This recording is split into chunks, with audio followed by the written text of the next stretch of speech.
શરીરમાં સાધ્ય અને અસાધ્ય રોગો જેવા કે કફથી લઈ ડાયાબિટીસ, થાઇરોઇડ સહિતના રોગોનું નિદાન સચોટ મળી રહે તે માટે વ્યક્તિ આયુર્વેદિક, એલોપેથી અને નેચરોપેથીનો માર્ગ જતા હોય છે. એવામાં જ્યારે પંજાની થેરાપીથી શરીરના કફથી લઈ અસાધ્ય રોગોની સારવાર અને સચોટ નિદાન મળતા મનુષ્ય માટે સુજોગ થેરાપી સ્વાસ્થ્ય સંભાળ માટેનો નવો માર્ગ બન્યો છે. રાજકોટના તપનભાઈ પંડ્યા સૂજકો, એક્યુપંક્ચર અને નેચરોપેથીના નિષ્ણાંત સૂજક થેરાપી વડે લોકોમાં રહેલા સાધ્ય અને અસાધ્ય રોગોનું નિદાન કરે છે. સૂજોગ થેરાપી શું છે, શા માટે છે અને કયા રોગોમાં તેનું સચોટ પરિણામ મળે છે, આ તમામ પ્રશ્નોની વિગતવાર માહિતી તપનભાઈ પંડ્યાએ રાજકોટ મિરર સાથેની ખાસ વાતચીતમાં પૂરી પાડી હતી. મારું નામ તપન પંડ્યા. સૂજોગ થેરાપીમાં પ્રેક્ટિસ મારી. સૂજોગ થેરાપીમાં ટ્રીટમેન્ટ અને ટ્રેનિંગનું કામ કરું છું. જાગનાથ પ્લોટ ખાતે મારું કેન્દ્ર છે. આમ દક્ષિણ કોરિયાના વૈજ્ઞાનિક પ્રોફેસર પાર્ક જે-વુ એમણે શોધેલી પદ્ધતિ છે. એ ત્યાં સાયન્ટિસ્ટ અને ફિલોસોફર હતા. તો એમણે આ સૂજોગ થેરાપીનો આવિષ્કાર કર્યો છે. આમ કોરિયન શબ્દો પ્રમાણે સુ એટલે હાથનો પંજો, જોગ એટલે પગનો પંજો. તો આપણું આખું શરીર હાથનો પંજો અને પગનો પંજો એની સાથે સામ્યતા ધરાવે છે, જેને સ્ટ્રક્ચરલ સિમિલારિટી કહેવાય છે. દાખલા તરીકે હાથનો પંજો તો આ આપણું માથું છે, આ ચારે હાથ પગ છે, આ આપણું પેટ છે, આખી કરોડરજ્જુ છે. તો બધી જગ્યાએ સામ્યતા છે. તો આપણું આખું શરીર જો હાથના પંજામાં હોય તો આ સામ્યતા આવી ઘણી બધી સામ્યતા પ્રોફેસર પાર્કે શોધી. તો આપણો પગ જે છે તો એમાં 3 સાંધા અને 3 ભાગ છે. તો આ બંને પગ છે તો 3 સાંધા અને 3 ભાગ છે.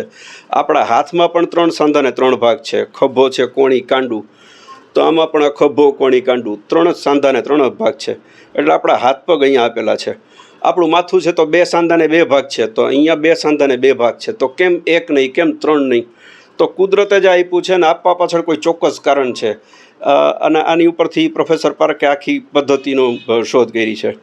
તો સૂજોગ થેરાપીમાં અમે હાથના પંજામાં જ સારવાર આપીએ છીએ. એમાં એક્યુપ્રેશર કરીએ છીએ, નાની એવી નીડલ લગાવીએ છીએ. એક્યુપંક્ચરનો એક પ્રોસિજર તરીકે ઉપયોગ કરીએ છીએ. મેગ્નેટ થેરાપી હોય છે, સીડ થેરાપી હોય છે, કલર થેરાપી હોય છે. એ બધું જ હાથના પંજામાં જ અમે સારવાર આપીએ છીએ. આમ એનર્જી બેઝ સિસ્ટમ છે એટલે અમે એવું કહીએ કે કફથી માંડીને કેન્સર દરેક રોગ માટે છે. અને ખાલી શારીરિક પણ નહીં, શારીરિક, માનસિક, ભાવનાત્મક દરેક રોગ માટે ઉપયોગી છે. એન્ઝાયટી હોય, ડિપ્રેશન હોય, ફિયર હોય, એંગર હોય, આ દરેક રોગ માટે ઉપયોગી છે.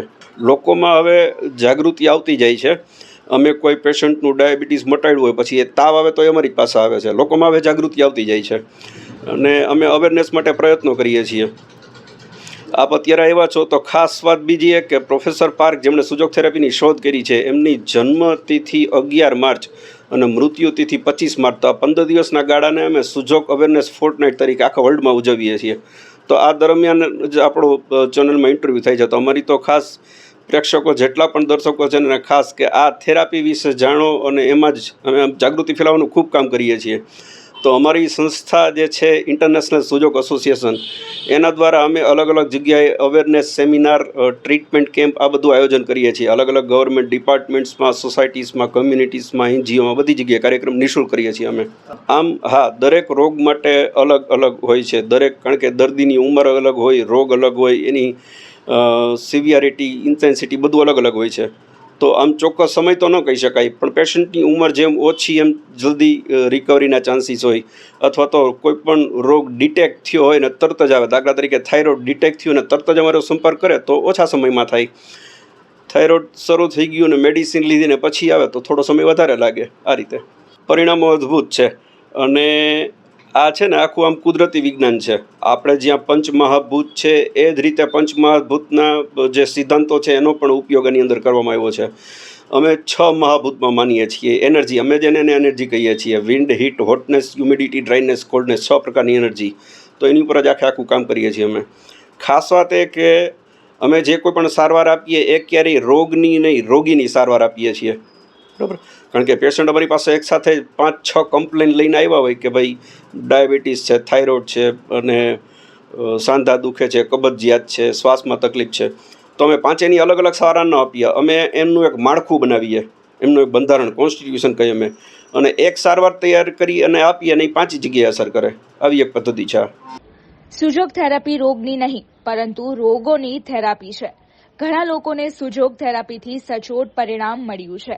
આરોગ્ય સંભાળના આવા જ વિશેષ અહેવાલો માટે જોતા રહો રાજકોટ મિરર.